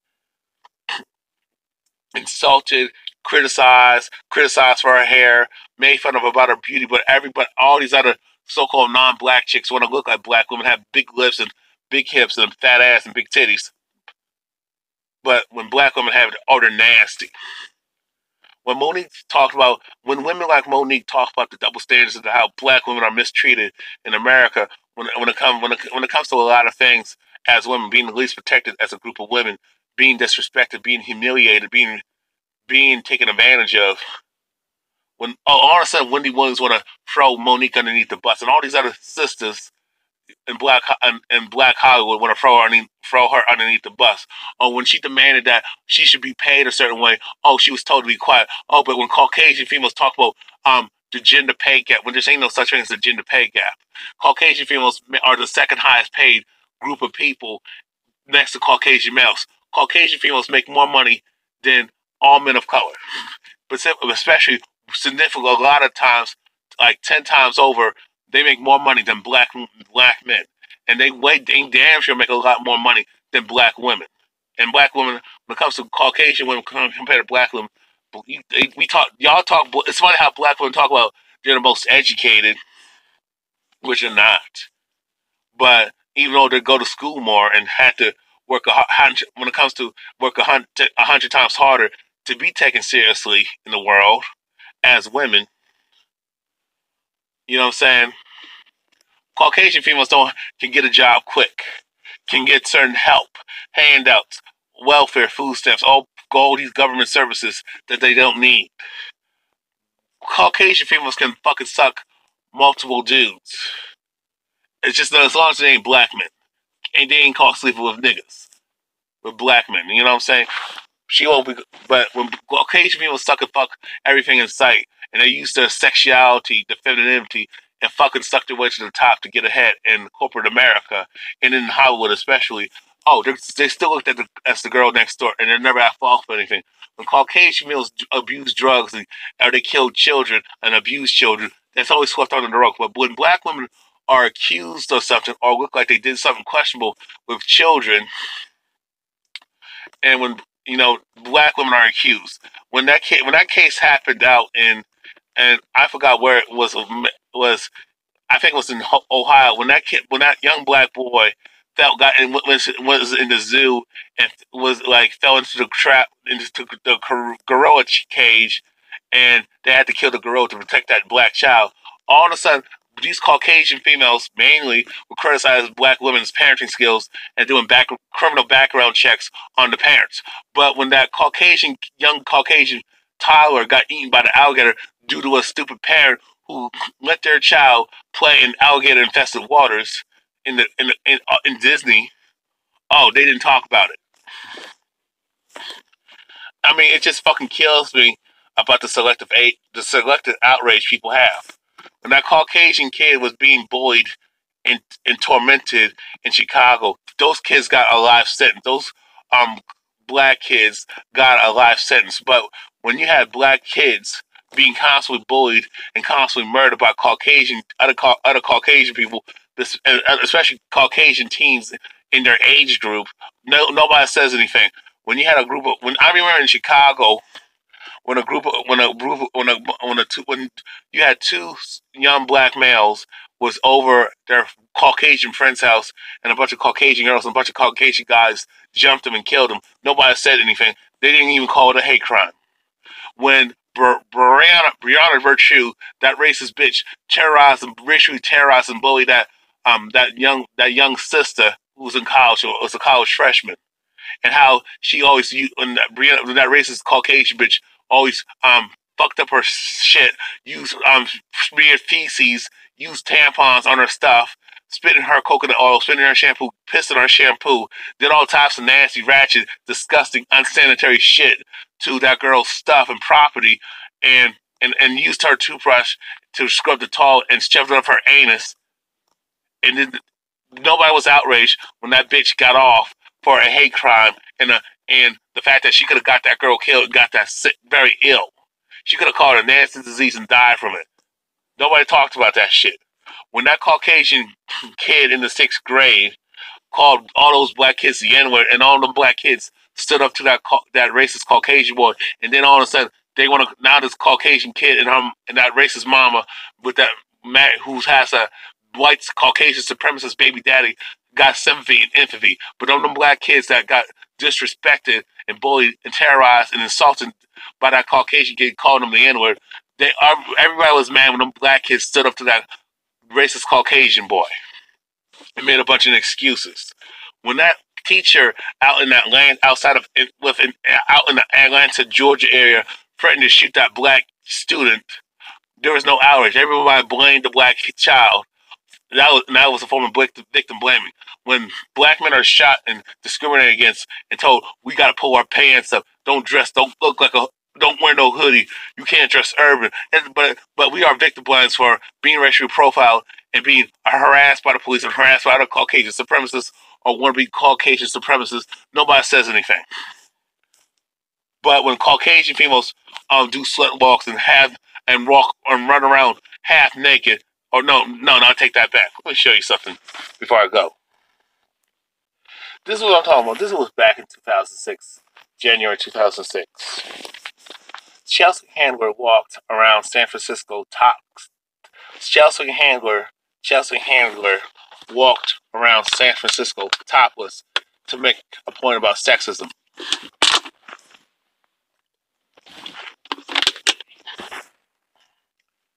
This is the bitch right here. Chelsea Handler found a way to go topless on her new Netflix documentary series, Chelsea Does. Handler's campaign for allowing women to publicly go topless like men started in 2014. It started in 2014 when she recreated a viral photo of a Russian president, Vladimir Putin, riding a horse without his shirt. Instagram removed it, and handlers several other attempts to post the image, but Twitter allowed the new photo post. In quotations, I just try not to overthink anything. Now I'm just in a war with Instagram, trying to keep my topless photos on it. Handler explained to Ellie. In quotations, because I don't understand why my nipples are nudity. Who cares? Men can show their nipples, but if we have breasts, we can't show them. This is ridiculous, but let me continue. Fast forward to the shooting for her new documentary. I guess that's when fast forward to the shooting of her new doc. Chelsea does Silicon Valley. The comedian had discovered that women are allowed to go topless in San Francisco. You didn't have to tell her twice. The next scene, next scene shows Handler, proud and topless, walking down the street in front of Twitter headquarters. See, this bitch is an attention whore. Now imagine if a black woman would have did the same thing she's doing. She would have been that sister would have been disrespected and crucified and nailed to the goddamn cross for being ratchet and nasty. But Caucasian females can do this shit, and you can't say nothing to them. Now, if this Chelsea Handler would have got harassed, sexually assaulted, and got raped, it would be her fault, because that's stupid as hell to put yourself in danger like that. Men don't have breasts. Men do not breastfeed. Okay, so the woman's body is considered sacred. That's why y'all have to cover up. That's why they don't in the Middle East, in Islamic countries, they don't allow women to show off their bare skin. They can't wear tight clothes and show bare their breasts and their ass and titties. They can't wear tight clothes and show their faces and expose their ass and titties. They're not allowed to do that. Show any skin. They can't even wear sandals to expose their feet. And foot fetishism is crazy out there. The reason why that is because people like Caucasians who travel to different countries they understand that their women in the Middle East can be targets of sexual harassment, sexual assault, battery, and rape, and harm can come to those women's way. That's why a woman cannot walk in public by herself. It's about protection. It's not about oppression. But these bitches don't fucking get it. But you feminists don't understand that. But her main goal, but I digress. Her main goal was to interview the then CEO of Twitter, Dick Costolo.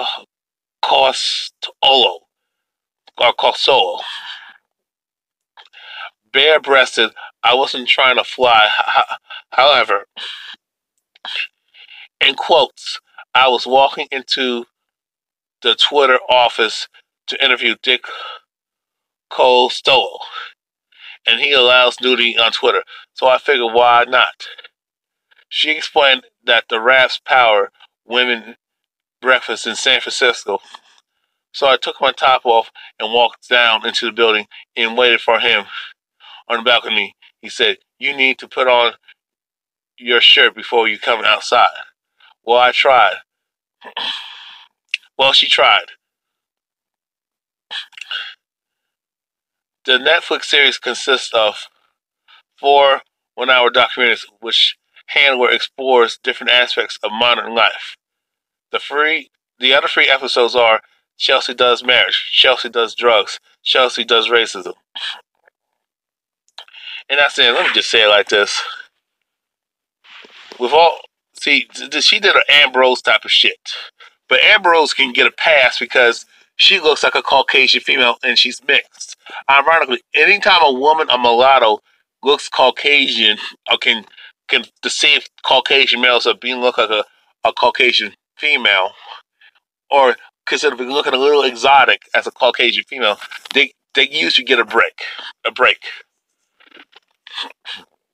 Now, if something would have happened to Chelsea Handler or a dude came at her crazy, she would have been bitching about, oh, sexism, oh my God, these sexual predators, these men are sexual predators, especially if it was a brother. Oh my God, these men are rapists and all that stuff, and women can't have a voice. First of all, it's funny how you women Mika Brzezinski was talking about women need to be treated equally and be paid well. You women get paid more for doing less work. Y'all got more jobs than we do. Y'all got handouts. You got grants, loans that some of y'all don't even have to pay back. Y'all got opportunities that men don't have, especially Caucasian females. Y'all benefit off the affirmative action, but black people, especially the black man, has never benefited off of. Y'all got welfare, food stamps, all types of social programs, housing. Y'all even need cars now. A woman can lay up with a man can get a rich man to take care of her. A man can't get a rich woman to take care of him. But you ever want to talk about oppression? Y'all can wear whatever the fuck y'all want to wear, and nobody can say anything. But if a man wears something, y'all criticize him. If a man does not wear something that's socially acceptable, you women give him hell. If a black man, so specifically, has his pants sagging, which I don't agree with, but it's just for argument's sakes. If a black man wears a hoodie, he's looked at as a fucking criminal. Oh, looks too urban. He's a thug and a criminal.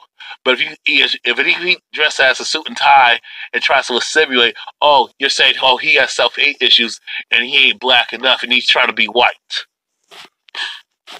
And we as black men still get harassed. We still get pulled over. We still get harassed and stopped on the street by cops, by Caucasian supremacist terrorists, Caucasian civilians, racist Caucasian civilians, or these other brown people like Zimmerman who want to fuck with us.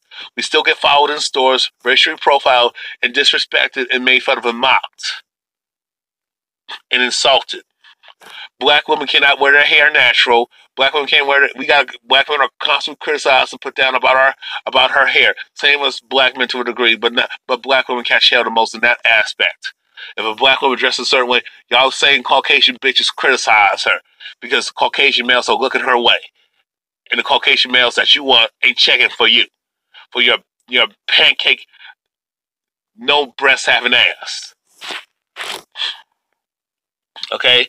Now, as far as this Me Too, because this video is long enough, it's funny how Monique can talk about certain issues and talk about she feels she deserves to be paid a salary.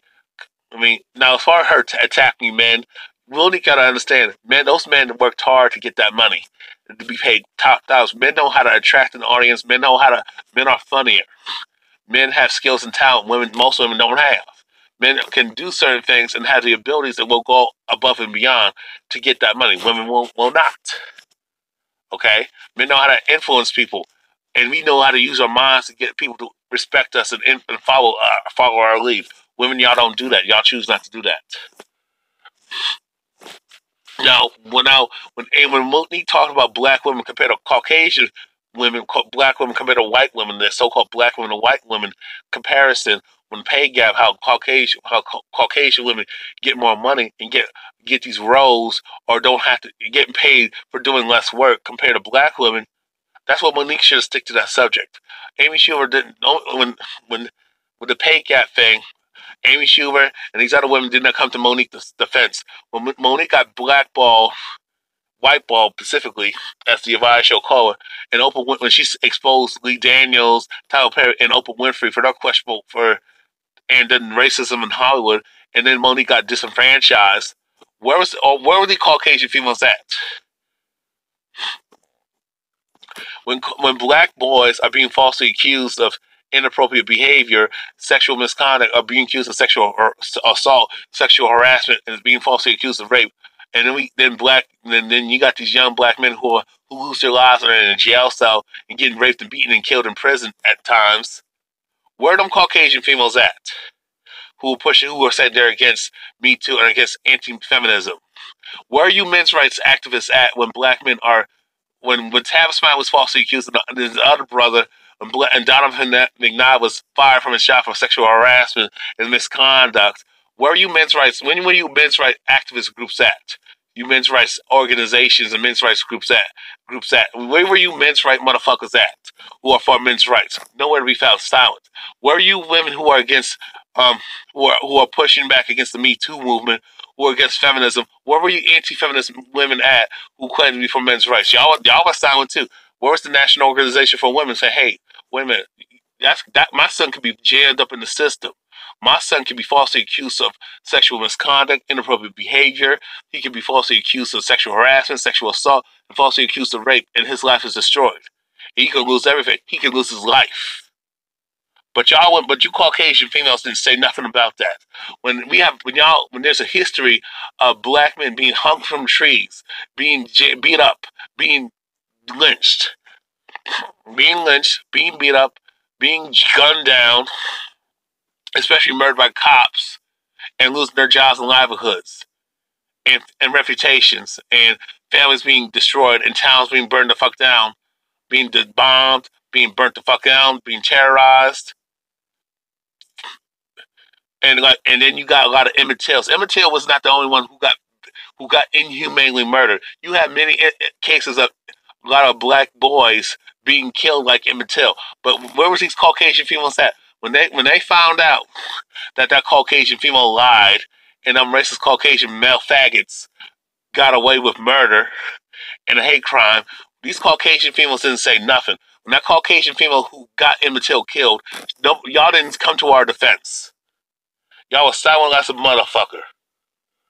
These MRAs, when you got black men, there was a case when multiple black men got arrested and locked away for being falsely accused of rape. When you had the Central Park Five, when them brothers were wrongfully arrested and went to jail for a crime they didn't commit, like a sex crime, sexual assault and harassment and rape.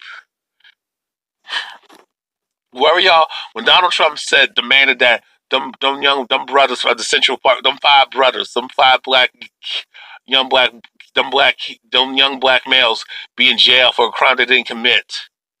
Where were y'all Caucasian females at who were against women lying? Where were you MRAs at? Where were you men's rights activist groups at? Where were you MGTOW motherfuckers at?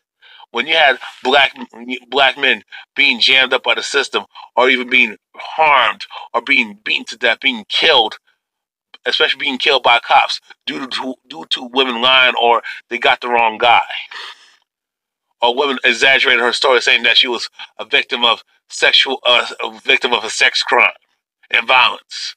Silent. No, this shit pisses me off. Just the selective outrage is ridiculous, y'all.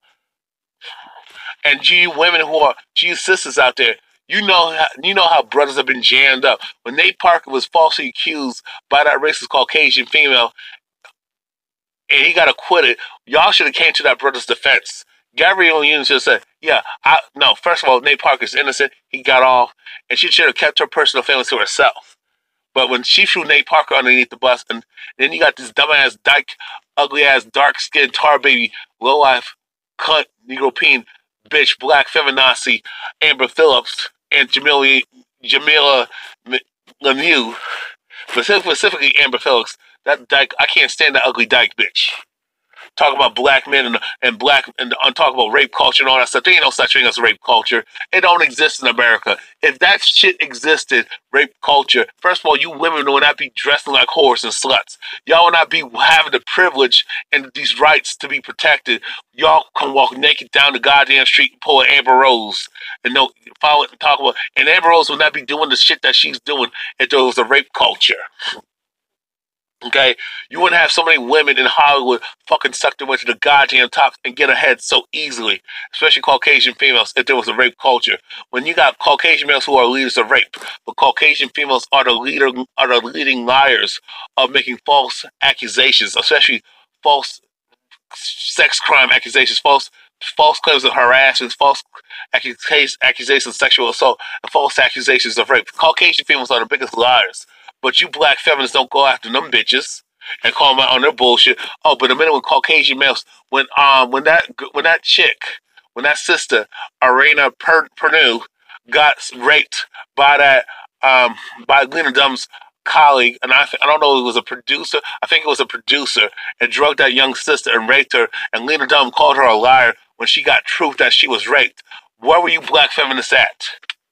And where was you? Where were you, Tarina Burke? Y'all don't call out Caucasian males when they do dirt, but you want to go after brothers who you think did dirt when they didn't. It's fucking ridiculous. You got countless brothers, and I don't know what to say, man. I just can't take it no more.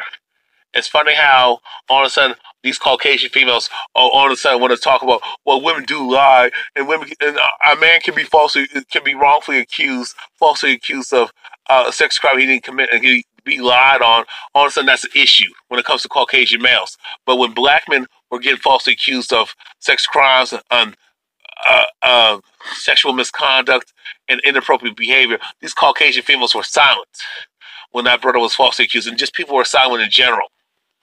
But when you got black women who got valid points and talk about how they were violated and or harassed and sexually assaulted and raped by Caucasian males mainly, because when a black woman or woman period accuses a black man of something, she's always believed. But when a Caucasian male is accused of something and there's proof that he did it, all of a sudden it's rationalized and they want to sweep it under the rug and make excuses for his sick, perverted behavior, sick, deviant, sexual, degenerate behavior, demonic behavior. I tell you, man, I'm just sick and tired of this selective outrage. I'm just done. And this bitch want to talk about, oh, it's sexist. She want to bitch, and if the rape culture existed, like these y'all women claim, y'all would not be allowed to walk topless like that. You would not be allowed to walk out of your home without no male relative, or specifically a male relative by your side, if it was that much of an issue. It's just fucking bullshit, people. I'm just done. I can't take it no fucking more. I am so sick and tired of this racism and gynocentrism, and I'm so fucking tired of fucking feminism, and I'm sick and tired of you black women falling for the goddamn okie doke. Black Caucasian females don't care about your issues, your plight as a black woman, and you should focus on you being black. You should be black first. Your gender has nothing to do with your fucking oppression. But, you know, to be honest, black men got two things to worry about, black and male. Y'all sisters only have to worry about being black. But every time I tell y'all bitches that, y'all just dismiss what the fuck I say. Every time I tell you, y'all being used and played. Every time I tell you that y'all can't do certain things that Caucasian females can do, y'all bitches get mad at me. And when I tell y'all stop assimilating and stop going to the Koreans, where they disrespect you, stop going to these non-black owned stores where they racially profile you and harass you and body slam you and put you in headlocks. Y'all sisters dismiss what the fuck I say. When I said we got to boycott, y'all are ignoring. You Negroes, every time I say we got to boycott, know our history and control our dollar. And like I said, we had the Super Bowl today. All you Negroes came to watch the goddamn game. I can't get y'all to. Mo niggas talk about boycotting Netflix, but y'all refuse to. When I said boycott the NFL and the NBA because of police brutality and justice, and you got brothers like Colin Kaepernick getting fucked over by the system and being blackballed, oh, y'all niggas don't want to do shit. When you had that black boy dressed in that, had that with H&M, wear that sweater, that hoodie sweater, oh, I'm the coolest monkey on the planet. Y'all still buy from them motherfuckers. Tommy Hilfiger say racist shit. Y'all still buy his products. And when that brother recently got racially profiled at Old Navy, y'all Negroes still want to go shop at that store. When Papa John's, the founder of Papa John's, made racist statements about black people and blamed the fact that he ain't making the money he's making, and it was our fault, y'all still buy from Papa John's. When Pizza Hut said they refuse to make deliveries in certain areas, but still want to build businesses and build their businesses in the black community, but don't want to treat us right, y'all still buy from Pizza Hut. Y'all Negroes don't have no goddamn pride. Y'all still watch the goddamn Super Bowl and still support these fucking traditions. And then you talk about you want to be fair, you want to be treated equally. First of all, nobody treats anybody equal in this world. And a lot of y'all don't want true equality. Y'all want equality on the plantation. A lot of y'all don't want liberation. First of all, when people say they want to be treated equal, that's not true. They want to be treated equal when it benefits them, when it's convenient for them. Because when you hold people to the same standard, they start bitching and crying. I'm so sick and tired of the selective outrage, people. We got to do better. I'm out. Peace.